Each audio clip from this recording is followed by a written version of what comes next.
नमस्ते हर जय श्री राम, वंदे मातरम। मध्य प्रदेश के माननीय मुख्यमंत्री जी शिवराज सिंह जी चौहान द्वारा विगत दिनों लाडली बहना योजना आरंभ की गई है, जिसके बारे में हम विस्तृत चर्चा और आवश्यक जानकारियों के बारे में श्री आकाश जी सरमंडल से चर्चा करते हैं। और नर्मदे हर आकाश जी, विगत दिनों मध्य प्रदेश शासन में हमारे माननीय मुख्यमंत्री द्वारा लाडली बहना योजना आरंभ की गई है।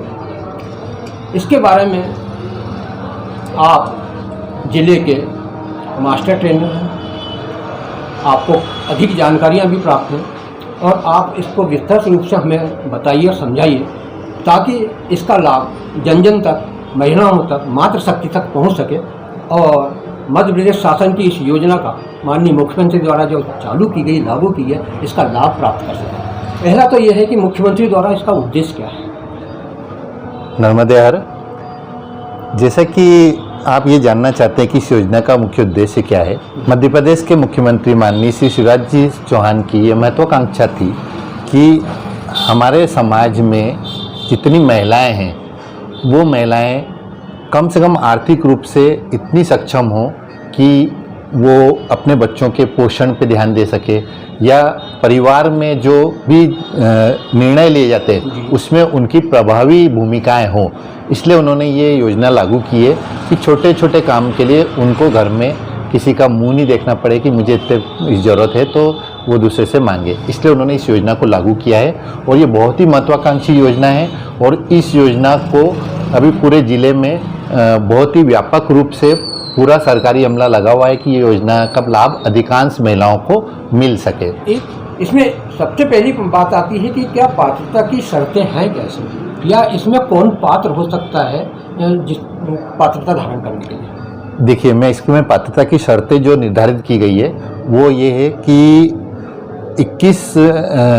1 जनवरी 2023 तक जो महिलाएं 23 साल से 60 साल की उम्र तक की होंगी और विवाहित होंगी, वो महिलाएं इसमें पात्र है। विवाहित होने के साथ साथ यदि वो परित्यक्ता है या विधवा है तो भी वो इसके लिए पात्र है, लेकिन दिनांक 1 जनवरी 2023 तक। 1 जनवरी 2023 तक जिन महिलाओं की उम्र 23 से 60 के बीच में है वो महिलाएं इसके लिए पात्र है। जी जी जी, बढ़िया। अगर वो पात्र होती हैं उम्र के लिहाज से, तो क्या उसमें कुछ पेपर्स, डॉक्यूमेंट सबमिट करना पड़ेगा। हाँ, यदि महिलाएं पात्र हैं तो इसमें एक चीज़ और मैं आपको बता देता हूँ, थोड़ा सा ऐड ऑन करना चाहता हूँ मैं, कि पात्र होने के साथ साथ कुछ अपात्रता की शर्तें भी रखी। वो महिलाएं अपात्र होंगी जिनके पति की और उनकी जिनके पारिवारिक आय 2.5 लाख रुपए से ज़्यादा है। वो महिलाएं 2.5 लाख रुपये, हाँ, वार्षिक आय 2.5 लाख रुपए से ज़्यादा है। सम्मिलित आय, पति और पत्नी की सम्मिलित आय। अब इसमें एक चीज़ ध्यान रखिएगा, यहाँ परिवार की जो परिभाषा है वो परिवार की परिभाषा पति, पत्नी और उन पर आश्रित बच्चे, ये मिला के परिवार है। कई बार हमारे जानते हैं कि मध्य प्रदेश में समग्र आईडी बने हुए हैं, उसमें परिवार आईडी बनी रहती है, तो उस परिवार में हो सकता है 8 जने हो, 10 जने हो, लेकिन यहाँ पर परिवार की परिभाषा है पति, पत्नी और बच्चे।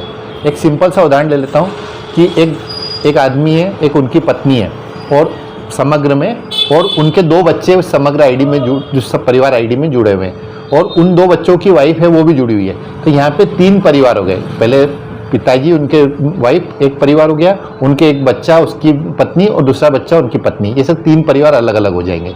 तो यहाँ पे परिवार की परिभाषा बिल्कुल अलग है। यदि परिवार में किसी के नाम से ट्रैक्टर है या 4 पहिया वाहन है तो वो भी इसमें अपात्र है। राज्य शासन से या केंद्र शासन से किसी भी प्रकार की 1000 रुपये से अधिक की सहायता उनको प्रतिमाह मिल रही है तो वो भी इसमें अपात्र हो जाएंगे। जिसके घर में 5 एकड़, जिसकी पारिवारिक जो कृषि भूमि वो 5 एकड़ से ज़्यादा है तो वो अपात्र रहेंगे। जनप्रतिनिधि जो हैं वो उनके घर से, उनके परिवार से जो है वो अपात्र रहेंगे। लेकिन जनप्रतिनिधि में एक चीज़ ध्यान रखें, उप सरपंच और पंच को छोड़कर बाकी सारे अपात्र रहने वाले हैं, ठीक है ना। और दूसरी बात ये है, एक चीज़ और मैं आपको इसमें बता देना चाहता हूँ कि जो पात्रता की शर्तें हैं उसमें विधायक और सांसद, इनके परिवार से भी जो हैं वो भी अपात्र रहने वाले हैं। एक बात है, अगर इस योजना में आवेदन किया जाता है और वो पात्र है लेकिन उसको पूर्व से किसी योजना का लाभ प्राप्त हो रहा है, तो क्या ऐसा व्यक्ति, महिला या मातृशक्ति क्या उसमें आवेदन दे सकती है या उसको पात्रता मानी जाएगी? मैंने अभी यही बताया कि यदि उसको राज्य शासन से या केंद्र सरकार से 1,000 रुपये या उससे अधिक, 1,000 रुपये मतलब 12 महीने के 12,000 रुपये, तो 12,000 रुपये तक या 1,000 रुपये महीने की उसको यदि सहायता मिल रही है या उससे अधिक की सहायता मिल रही तो वो अपात्र है ना। जैसे किसी योजना में उसको कम सहायता मिल रही, 500 रुपये या 600 रुपये की सहायता मिल रही प्रति माह, तो वो पात्र है। एक बात और भी इसमें है कि बहुत से बार हम आईडी अपना प्रूफ बनाते हैं और प्राप्त आईडी होने के बाद में उसमें त्रुटि होती है। अगर त्रुटिपूर्ण आईडी है हमारे पास या आधार कार्ड जिसमें त्रुटि है, उस परिस्थिति में हम क्या कर सकते हैं? देखिए, इसमें मैं आईडी के बारे में बताता हूँ कि क्या है कि समग्र, इसमें लगते हैं 2 तरह के डॉक्यूमेंट, समग्र और आधार कार्ड। तो समग्र आईडी हमारे, आप ये बताएंगे कि समग्र आईडी और आधार कार्ड का अंतर क्या आएगा? समग्र जो रहता है वो राज्य शासन के द्वारा बनाया हुआ है, हर व्यक्ति की इंडिविजुअल आईडी बनी हुई है। वो आधार कार्ड पूरे केंद्र सरकार ने सबके लिए बनाया गया है ना।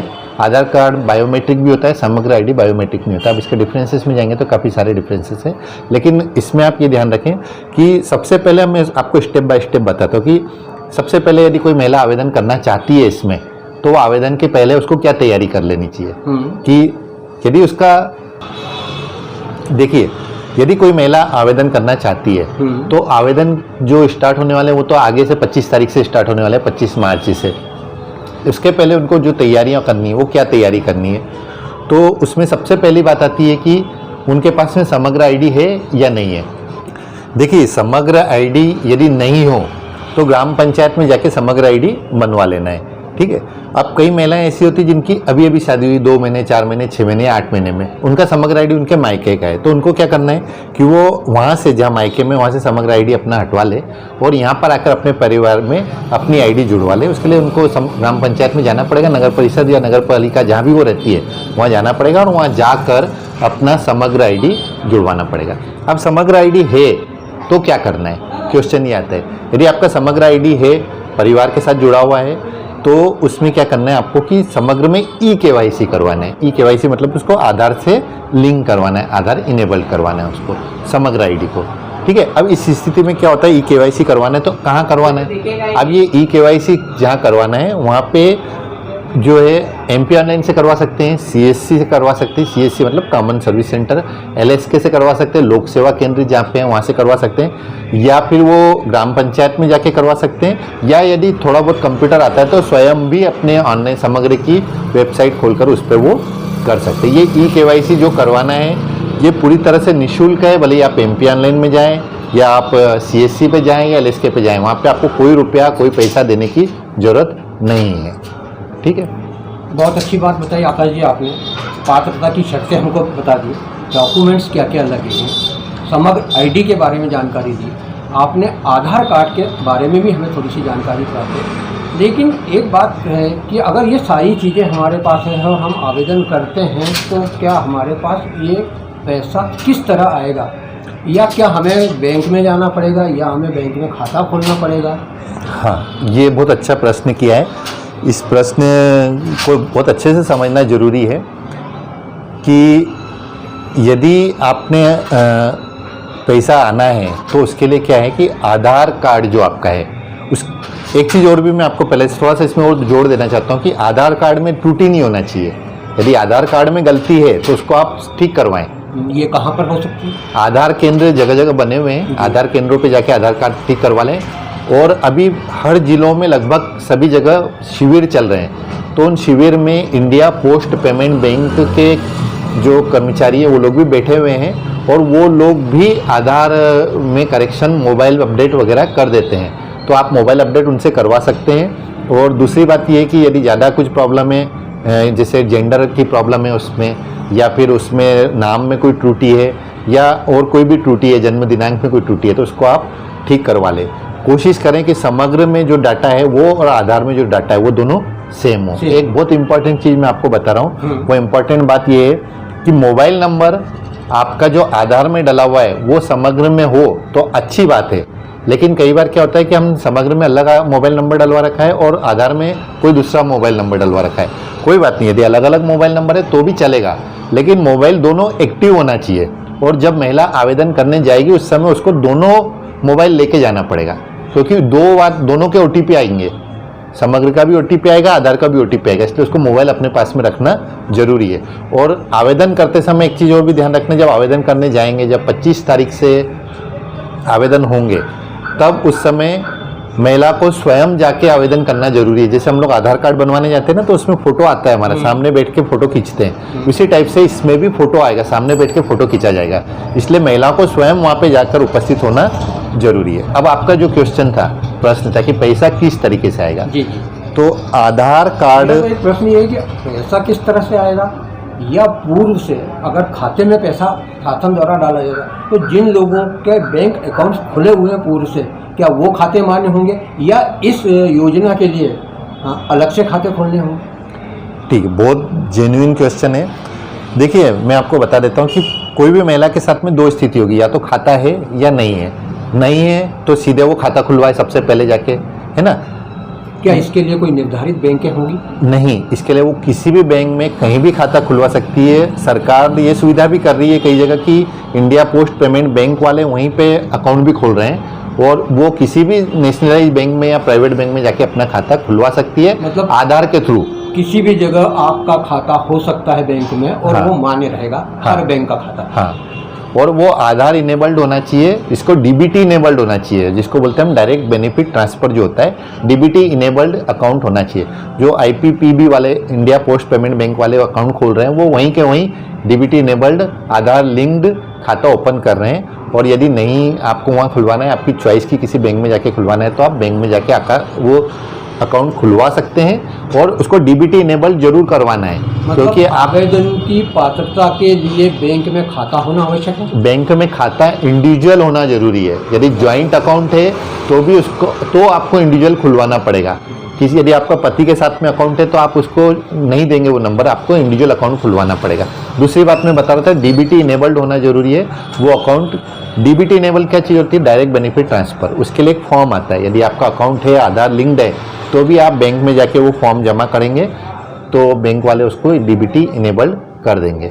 दूसरी बात ये भी बता रहा हूँ कि जहाँ शिविर लगाए गए वहाँ पे कई जगह ऐसी व्यवस्था सरकार के द्वारा की जा रही है कि वहीं से कर्मचारी सारे फॉर्म इकट्ठा करके शाम को एक साथ बैंक में जाके भी फॉर्म दे देंगे। तो DBT इनेबल्ड होना, अकाउंट होना, आधार से लिंक अकाउंट होना, और समग्र ID आपका होना, उसमें मोबाइल नंबर होना, और आधार में मोबाइल नंबर होना, इतनी चीज़ें सबसे ज़्यादा आवश्यक है। शासन की योजना लागू कर दी गई है, आरंभ हो रही है। आप ये जानकारी और दें कि अगर सारे डॉक्यूमेंट्स हमारे पास हैं, सारी चीज़ें आइडिया वगैरह भी हमारे पास है, तो इसकी जानकारी कहाँ से प्राप्त करें कि ये फॉर्म कब भरे जाएंगे, कि ये कब उसको शुरू किए करें? देखिए, ये योजना का अभी तो उसकी तैयारियां करवा रहे हैं, सरकार का पूरा सरकारी अमला और कई जनप्रतिनिधि लगे हुए हैं कि ना जितनी भी महिलाएं, अधिकांश जो पात्र हैं, उनको सब सुविधाएं मिल जाए। इसके लिए सारे डॉक्यूमेंटेशन वो करवा रहे हैं, सबकी डॉक्यूमेंट कंप्लीट हो जाए। 25 तारीख के लगभग इसकी 25 मार्च के लगभग इनके फॉर्म भरना शुरू होंगे। वो ग्राम पंचायत में, वार्ड या नगर पालिका या नगरीय निकायों में वार्ड प्रभारी के माध्यम से ये फॉर्म भरे जाएंगे, उपलब्ध हो जाएंगे, है ना। और इसमें एक चीज़ मैं आपको खास बता दे रहा हूँ, मूल निवासी प्रमाण पत्र या आय प्रमाण पत्र या आपकी कितनी कृषि भूमि है उसके लिए खसरा या ऋण पुस्तिका या ऐसे किसी भी डॉक्यूमेंट की आवश्यकता नहीं है। सीधे ये स्वघोषित फॉर्म लिया जाएगा, यहाँ पे सेल्फ अटेस्टेड फॉर्म रहेगा, इसमें कोई डॉक्यूमेंट कलेक्ट नहीं किया जाएगा। क्या ऐसी भी है सुविधा उपलब्ध है कि ये फॉर्म कहाँ पर भरवाए जा सकते हैं? फॉर्म ग्राम पंचायत में, मैंने बताया ना अभी कि ग्राम पंचायत में फॉर्म भराए जाएंगे और वहीं पे फॉर्म सबमिट हो जाएंगे, और उसी फॉर्म में एक रिसिप्ट रहेगी, वो रिसिप्ट उनको लेना जरूरी है, और आवेदन क्रमांक उस रिसिप्ट में लिखा होना चाहिए। बहुत अच्छी बात है कि ये जानकारी आपने प्राप्त हुई। एक प्रश्न मेरा है, अंतिम प्रश्न शायद मैं इसको करूँ आपसे। सारी पात्रता हमारे पास हो गई, सारे फॉर्म हमने भर लिए हैं, फॉर्म उपलब्ध हो गए हमारे पास, हमने फॉर्म सबमिट कर दिए। क्या ये सब के बाद ये पैसा जो आने वाला है ये कब ट्रांसफ़र होकर हमारे पास आ सकता है? हाँ, देखिए ये अच्छी बात है कि सारे आपने फॉर्म भर दिए, लेकिन अब इसमें दो चीज़ें होती कि फॉर्म आपने भरा, स्वघोषित है, तो क्या आपकी घोषणाएं हैं, आपने जो फॉर्म भरा है, मतलब आपने जो कहा है कि मैं पात्र हूँ, आपने वाकई सही कहा है, तो इसकी जांच जो है अच्छा, वो जांच भी होती है। तो यदि ये- किसी ने आपत्ति ली, तो ये क्या डोर टू डोर होगी? नहीं, ये सब गवर्नमेंट का है। यदि किसी ने आपत्ति ली तो उसके बारे आपत्ति लेने के में बाद जांच ही की जाएगी, और जांच में वो अपात्र पाए जाएंगे तो उनको पात्रता से, उनको उस फॉर्म से, योजना से बाहर कर दिया जाएगा। लेकिन यदि आप पात्र हैं और जांच कोई आपत्ति नहीं आई है तो उसमें क्या होगा कि फिर इसकी सूची जो है जून तक पोर्टल के ऊपर दिखा दी जाएगी कि ये इसमें जिसके नाम है, जून में उनके अकाउंट में पैसा आना शुरू हो जाएगा। धन्यवाद आकाश जी, बहुत अच्छी तरीके से आपने लाडली बहना योजना के बारे में जानकारी दी। नर्मदे हर, मैं विनोद कुमार टेमले, नर्मदा प्रखर संवाददाता। मेरे परिवार के लिए मेरी पहली पसंद ब्रह्ममणि आज ही ऑर्डर करें।